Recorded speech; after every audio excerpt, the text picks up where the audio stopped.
Hello all and welcome to the Modern Teacher. Welcome to Daily Current Affairs for the date 14th June and 15th June of 2025. So నిన్న video upload చేయలేదు కాబట్టి ఈ 2 డేట్స్కి సంబంధించిన all important current affairs ఈ వీడియోలో మనం discuss చేసుకుందాం. But before that, if you're new to the channel and if you haven't subscribe, please do subscribe the channel.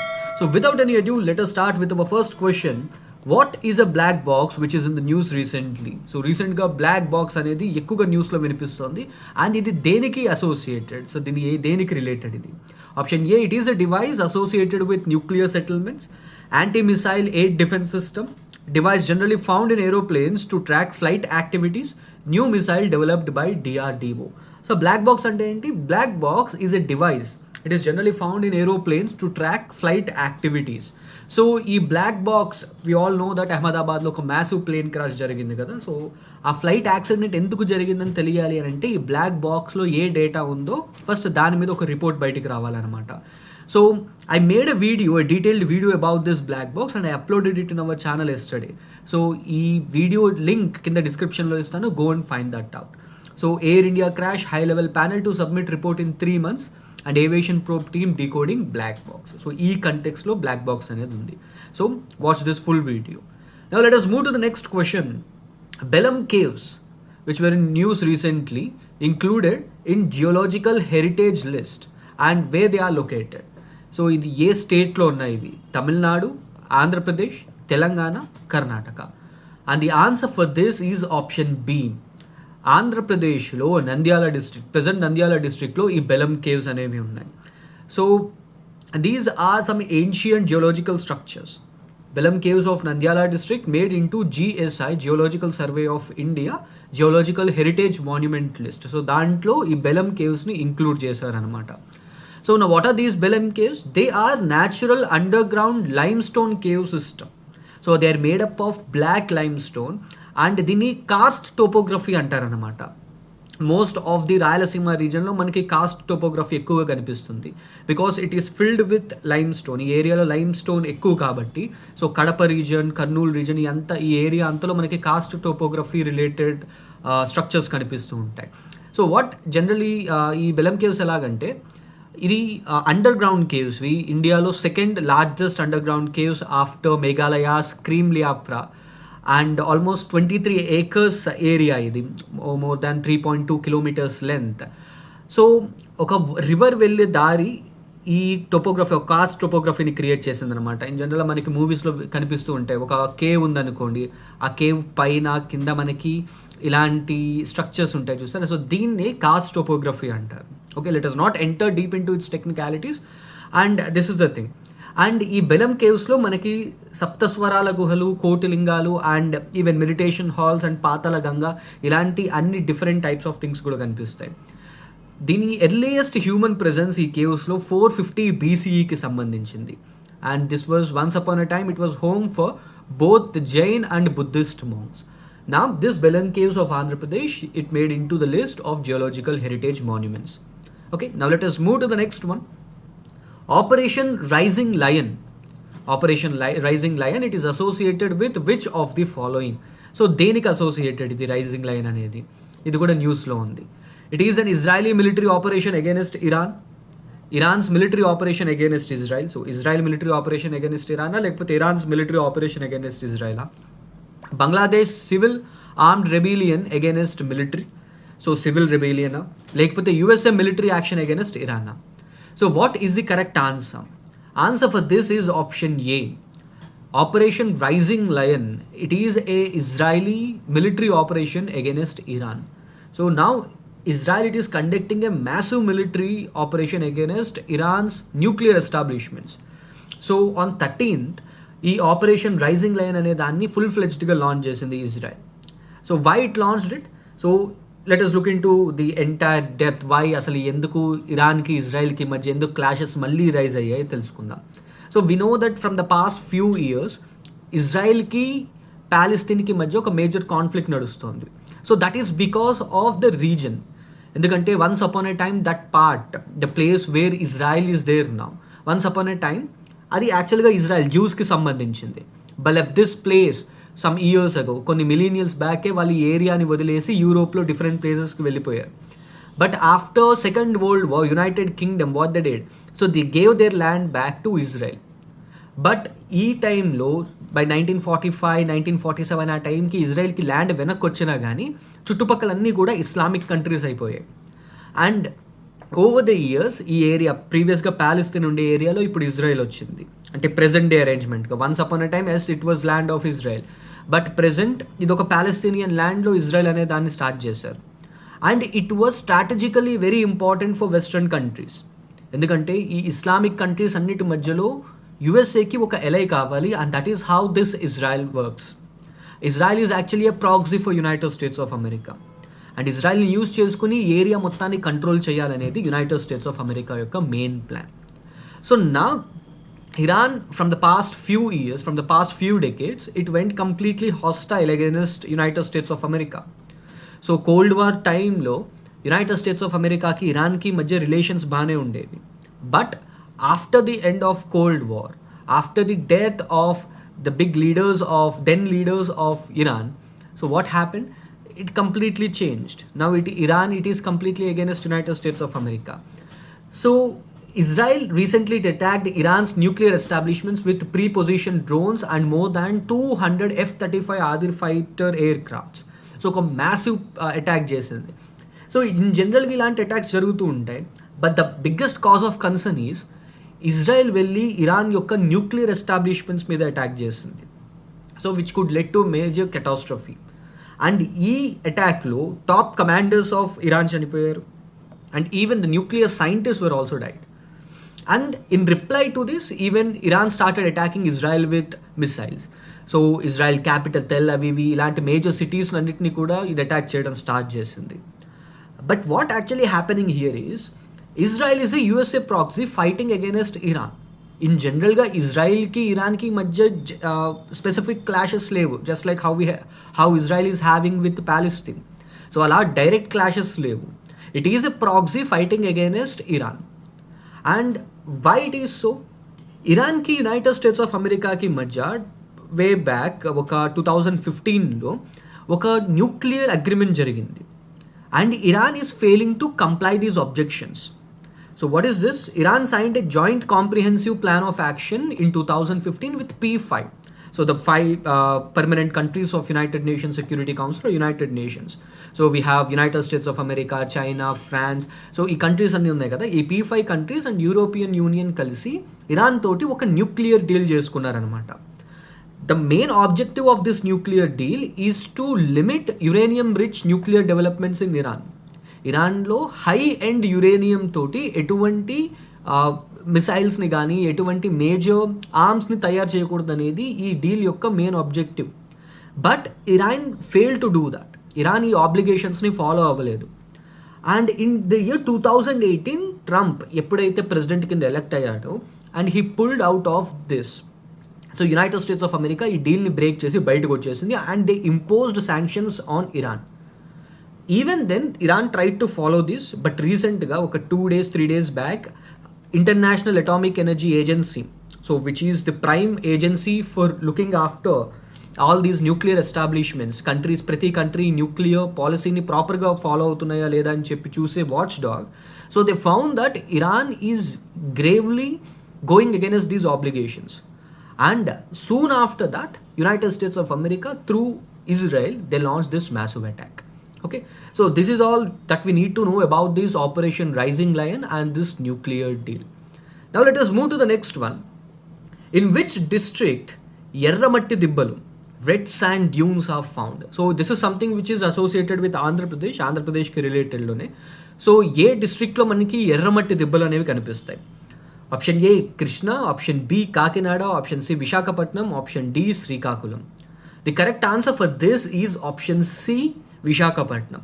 So Visakhapatnam నుంచి భీమిలి బీచ్, సో ఆ ఏరియాలో ఈ ఎర్రమట్టి దిబ్బలు అనేవి కనిపిస్తాయి. అండ్ వాట్ ఆర్ దీస్ ఎర్రమట్టి దిబ్బలు? ఇవి red sand dunes. So this is how it actually looks like. So సముద్రం పక్కనే ఉంటాయి అన్నమాట ఇవి.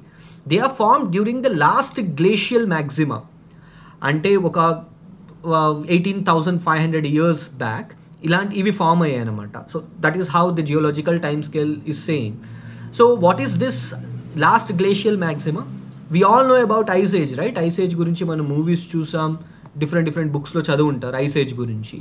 So once upon a time the entire earth was covered with a thick layer of ice sheet తోటి cover అయిపోయి ఉంది. And that is because of a phenomena called global cooling. ఒక massive volcanic eruption జరిగింది. ఆ volcanic ఎరప్షన్లో నుంచి వచ్చిన dust అంతా ఎర్త్ని చుట్టూ కవర్ చేసేసినప్పుడు సో ఎర్త్కి ఎటువంటి సన్ నుంచి వచ్చే టెంపరేచర్ లేదు. సో దానివల్ల మొత్తం ఎర్త్ టెంపరేచర్ అంతా డ్రాప్ అయిపోయి ఒక కంప్లీట్ ఐస్ కాంటినెంట్ కింద మారిపోయింది అనమాట, ఐస్లాండ్ కింద మారిపోయింది. So that is what glacial మ్యాక్సిమా is.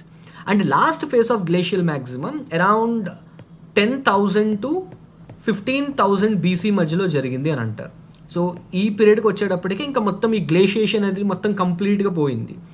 And people started doing this cultivation. అవన్నీ కూడా మీరు కరెక్ట్గా అబ్జర్వ్ చేసినట్టయితే అరౌండ్ 10,000 BC 12,000 BC దగ్గర కనిపిస్తాయి మనకి ఎవిడెన్సెస్.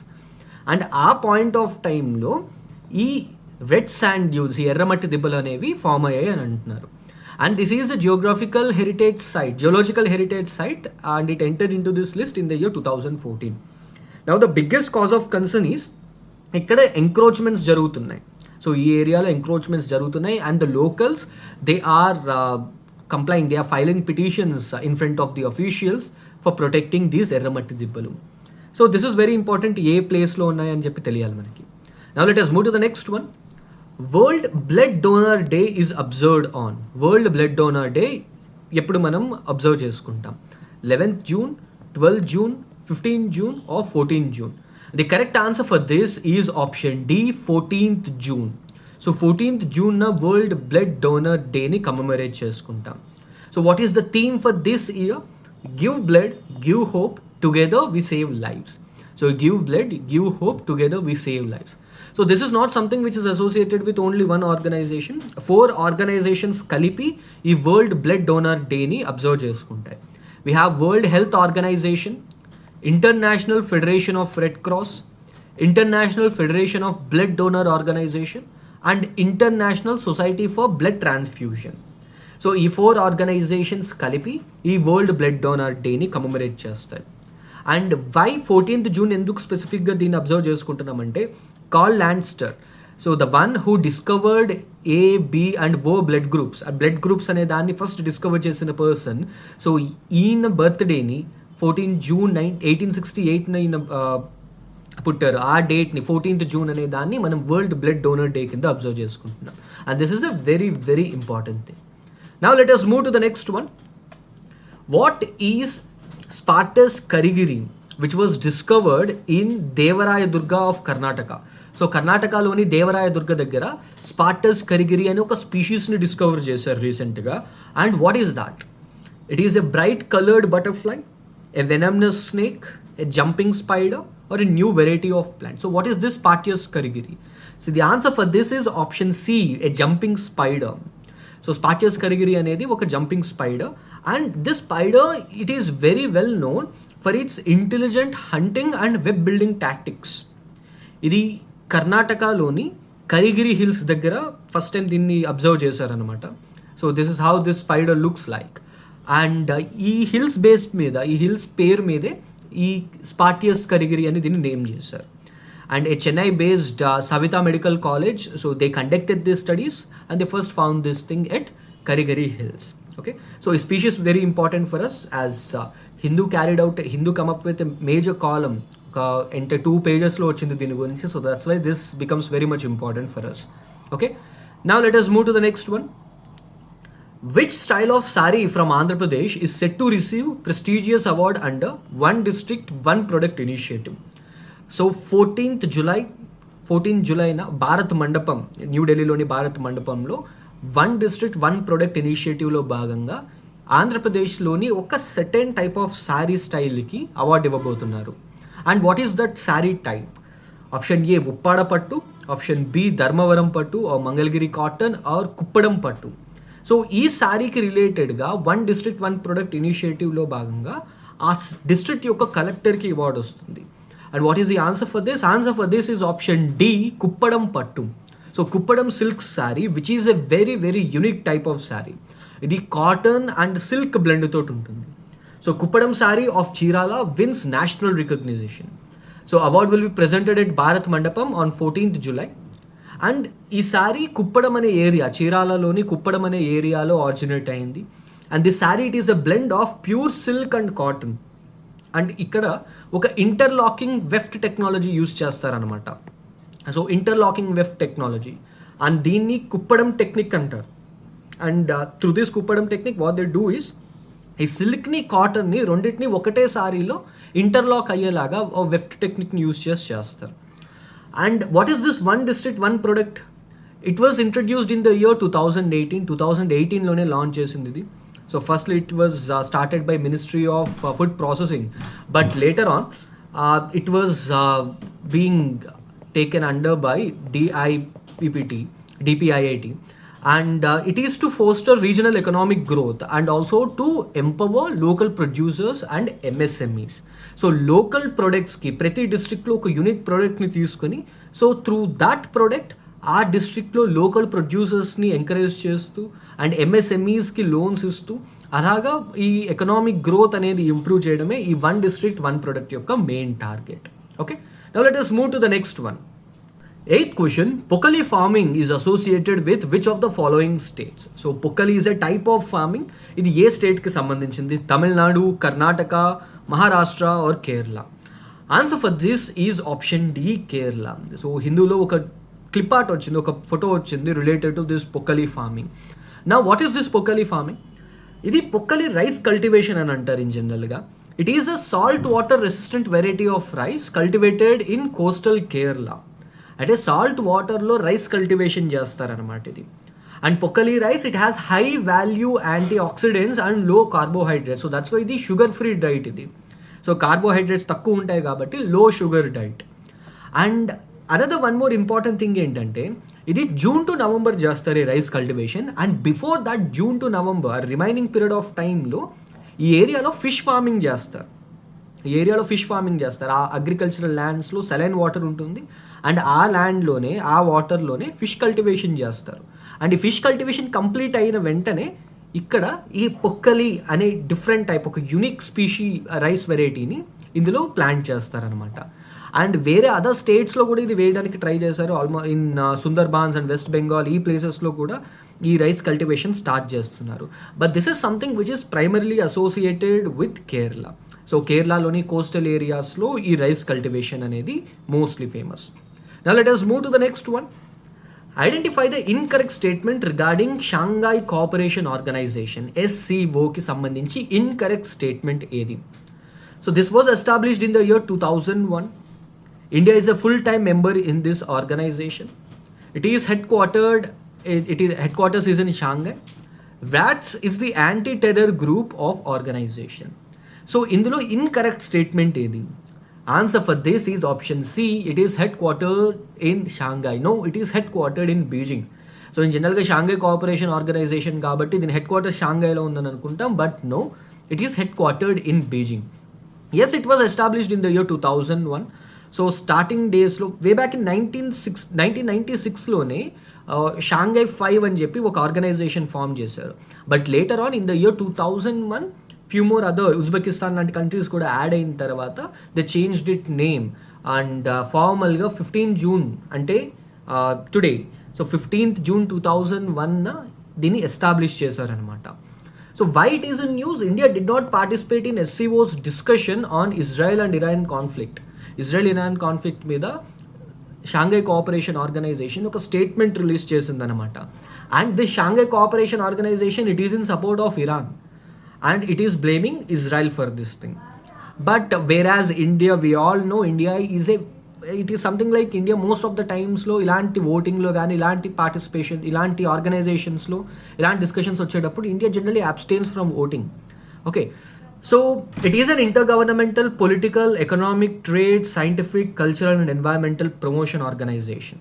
సో ఈ మెంబర్ కంట్రీస్ తోటే కాకుండా రీజనల్గా కూడా ఈ అన్ని ఏరియాస్లో ఇది కోఆపరేట్ చేసుకుంటూ ఉంటుంది అన్నమాట, ప్రమోట్ చేస్తూ ఉంటుంది. And it was established on 15 June 2001. And who are the founding members? China, Russia, Kazakhstan, Kyrgyzstan, Tajikistan and Uzbekistan. So ఇవన్నీ founding members in the year 2001. Present ఈ ఎస్సీఓలో 10 మెంబర్ కంట్రీస్ ఉన్నాయి. ఈ 8 కంట్రీస్తో పాటు ఇంకొక 4 కంట్రీస్ ఉన్నాయి. India, Pakistan, Iran and Belarus. And these four countries they added later. 2016లో India and Pakistan full time members కింద add అయ్యాయి అండ్ రీసెంట్గా ఇరాన్ అండ్ బెలరూస్ యాడ్ అయ్యాయి. And the secretariat of Shanghai cooperation organisation it is in Beijing. So China capital అయిన Beijing సిటీలో ఉంది ఇది. So this is the reason why SCO is in news and SCO is very important organization. Now let us move to the next one. Which greenhouse gas is generally emitted by air conditioners? So air కండిషనర్స్లో నుంచి ఏసీస్లో నుంచి in జనరల్గా emit అయ్యే green house gas ఏది? Carbon dioxide, nitrous oxide, chlorofluorocarbons, methane. So what is the gas here? Answer for this is option C, CFCs or halocarbons. So hydrofluorocarbons కానీ chlorofluorocarbons కానీ air కండిషనర్స్లో నుంచి ఇన్ జనరల్గా emit అవుతాయి. Okay, నా what are these green house gases? అసలు ఏమేమి ఉన్నాయి green house gases? So we have water vapour is a green house gas, methane is a green house gas, carbon dioxide, ozone, nitrous oxide, halocarbons. Halocarbons are nothing but chlorofluorocarbons అవ్వచ్చు, hydrofluorocarbons అవ్వచ్చు. So వీటిని halocarbons అంటాం. Okay, so these are major green house gases. So what is this green house effect? So దీని గురించి కూడా మనకు కొంత idea ఉండాలి. ఇన్ జనరల్గా న్యాచురల్గా గ్రీన్ హౌస్ ఎఫెక్ట్ ఎలా పనిచేస్తుందంటే, ఇప్పుడు సన్ నుంచి వచ్చే రేడియేషన్ని ఎర్త్ అబ్జర్వ్ చేసుకుంటుంది, ఎర్త్ సర్ఫేస్ అబ్జర్వ్ చేసుకుంటుంది అనమాట. ఈ అబ్జర్వ్ చేసుకోవడం ఎందుకు ఇంపార్టెంట్ అని అంటే, ఫర్ ఎగ్జాంపుల్ మనకి ఉన్న ఈ temperature, so minimum 25 degrees or 27 degrees ఏదైతే టెంపరేచర్ ఉంటుందో, this is all because of this green house effect. Okay, mostly ఈ కార్బన్ డైఆక్సైడ్ కానీ, మీథేన్ కానీ, నైట్రస్ ఆక్సైడ్ కానీ ఇవన్నీ ఎర్త్ అట్మాస్ఫియర్లో ఒక లేయర్ క్రియేట్ చేస్తాయి. సో దానివల్ల ఏదైతే సన్ సోలార్ రేడియేషన్ లోపలికి పంపిస్తుందో మొత్తం బయటికి పంపించదు అన్నమాట ఇది. సో కొంత ఈ అట్మాస్ఫియర్లోనే రీడిస్ట్రిబ్యూట్ చేస్తుంది. And some of this heat will go back in to the space, మళ్ళీ బయటికి వెళ్ళిపోతుంది. కానీ ఇప్పుడు human induced green house effect ఎలా అవుతుందో చూడండి. So now the quantities of these green house gases they are increasing. Water vapour కొద్దిసేపు పక్కకు పెడదాం, methane, carbon dioxide, ozone, nitrous oxide and these halocarbons. So their quantity or their content in the atmosphere it increased by many folds. So దానివల్ల ఏదైతే heat earth observe చేసుకుంటుందో ఆ entire heat అంతా బయటికి వెళ్ళట్లేదు. Entire కాకపోయినా అట్లీస్ట్ ద మినిమల్ పర్సంటేజ్ కూడా బయటికి వెళ్ళకుండా ఈ ఏరియాలో ఎక్కువ హీట్ స్టక్ అయిపోతుంది. So that is something which is leading to massive temperatures. So దానివల్లే హై టెంపరేచర్స్ వస్తున్నాయి. So 40 degrees, 45 degrees, all these degrees of temperature it is all because of these green house gases. Okay, so this is how this greenhouse effect will work. Now let us move to the next one. Which state declared 2025 to 2035 as decade of hydropower? So a state recentగా 2025 and 2035 10 yearsని decade of hydropower కింద declare చేసుకుంది. Option A Himachal Pradesh, option B Uttarakhand, C Punjab or option D Arunachal Pradesh. Answer for this is option D Arunachal Pradesh. So Arunachal Pradesh state government so hydro power మీద ఎక్కువగా focus చేయబోతోంది for the next 10 years. Now the last question, which team won world test championship 2025? So లార్డ్స్లో జరిగింది final match and which team won? Option A Australia, England, South Africa, option D New Zealand. Answer for this is option C South Africa. So South Africa final after 24 years ఒక ICC event win అయింది. And this year 2025 is a complete unpredictable year, right? So many bads జరుగుండొచ్చు, so many goods జరుగుండొచ్చు, but this is an year of unpredictability, right? So RCB won and New Zealand, South Africa won this final, so many bad things also happened. So this year 2025 it is an year of unpredictability. Let's see how it will work. By the year end అయ్యేటప్పటికి ఎలా ఉంటుందో చూద్దాం. Then ఇంకెన్ని వింతలు విచిత్రాలు చూడాల్సి వస్తుందో. So that's it from my side. We covered 2 days, 14th June and 15th June complete current affairs ni discuss చేసుకున్నా. And if you found this video informative, please do like, share and subscribe. Signing off, your modern teacher.